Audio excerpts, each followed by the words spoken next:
Have you ever wondered what would happen if a man from ancient times suddenly appeared in our modern world? A world filled with glowing screens, flying machines, and cities that never sleep. For someone who lived in the desert long ago, where life was simple and the stars guided the night, our technology would seem like magic.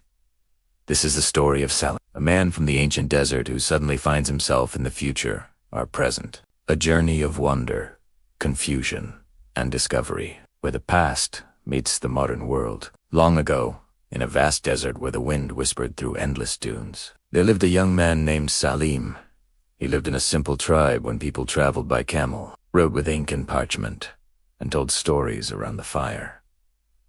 Life was slow and peaceful. Salim spent his days helping his tribe and listening to the elders speak about the mysteries of the world. One night, while the tribe was asleep, Salim walked alone through the desert. The moon was bright, and the sand shone like silver. As he walked, he noticed something strange in the distance.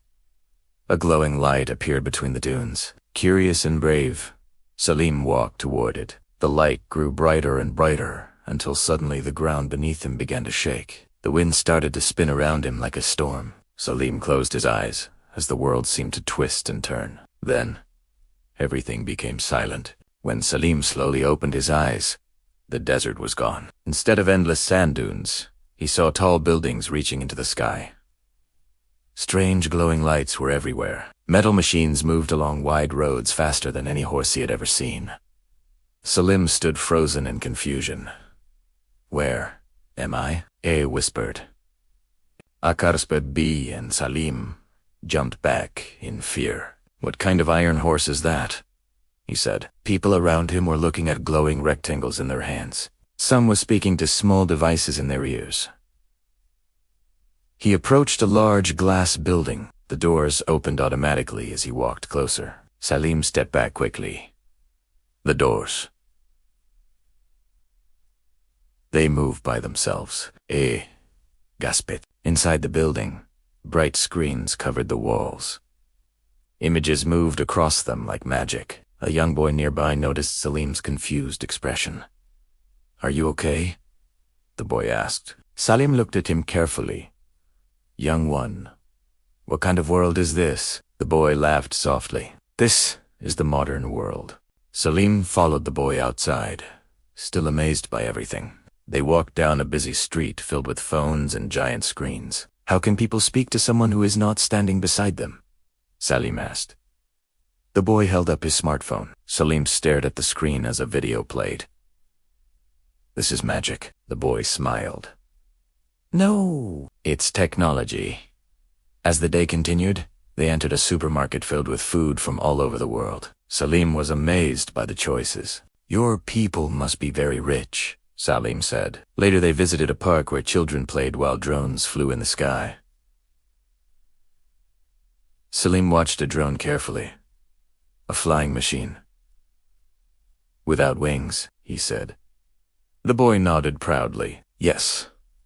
As night fell, the city lights turned on. The streets glowed brighter than the desert under a full moon. Salim looked at the skyline with wonder. "In my world, we waited for the sun and the moon to guide us."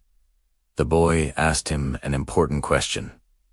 "Which world do you like more?" Salim thought for a long moment. "The world I came from was simple. We had fewer things, but we had time.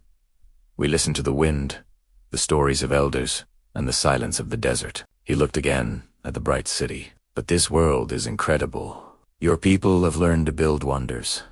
The boy smiled. "Maybe the best world is one that remembers the past, but also builds the future." Salim nodded slowly. At that moment, the same mysterious wind began to rise again. The glowing light appeared once more. Salim looked at the boy. "Perhaps our worlds are not so different," he said. The wind grew stronger, and in a flash of light, Salim disappeared. The boy looked around in amazement. The desert traveler had returned to his own time. But before leaving, Salim had learned something. The future is powerful, but the wisdom of the past should never be forgotten. Salim returned to his own time, back to the quiet desert and the peaceful nights under the stars. But he carried something with him. The the memory of a world filled with incredible inventions and endless possibilities. And perhaps, somewhere in the future, someone will again wonder about the wisdom of the past. The past teaches us where we came from, and the future shows us how far we can go. Maybe the greatest world of all is the one where we remember both